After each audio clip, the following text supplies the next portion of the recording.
ఒక్కసారి గెలిచి చూడు లోకం నీకు పరిచయం అవుతుంది. ఒక్కసారి ఓడి చూడు లోకానికి నువ్వు పరిచయం అవుతావంట. అంటే మనం గెలిచినప్పుడు అందరూ వచ్చి పరిచయం చేసుకుంటారు. మనం ఓడినప్పుడు మనం వెళ్ళి పరిచయం చేసుకోవాల్సి వస్తుంది. అప్పుడు లోకాన్ని గురించి తెలుసుకుంటాం.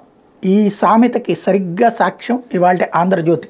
వెంటాడే ట్యాపింగ్ పాపం ఎన్నికల్లో గెలుపునికి వాడుకుంటే నేరమే అంటూ కేసీఆర్ అట్లా చేశాడు ఇట్లా చేశాడని. అధికారంలో ఉన్నప్పుడు ఏమైపోయింది ఆంధ్రజ్యోతి?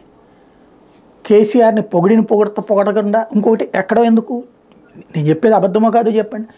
తెలంగాణను చూసి నేర్చుకోవాలి, సిగ్గు తెచ్చుకోవాలి జగన్ కానీ ఎన్నిసార్లు హితబోధలు చేశారు, అద్భుతమైన పాలన అందిస్తున్నారు, ఎన్నో ఉపన్యాసాలు ఇచ్చారు, ఎన్ని స్టోరీలు రాశారు. ఇప్పుడు అదే కేసీఆర్ అన్నిట్లలో దొంగే.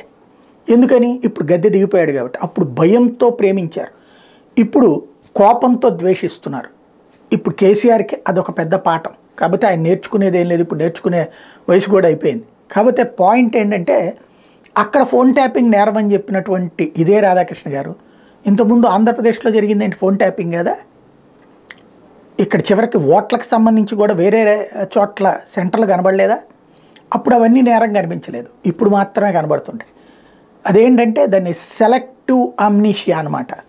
ప్రత్యేకించి ఒక తరహాలోనే ఆలోచించేటటువంటి గుణం అనమాట.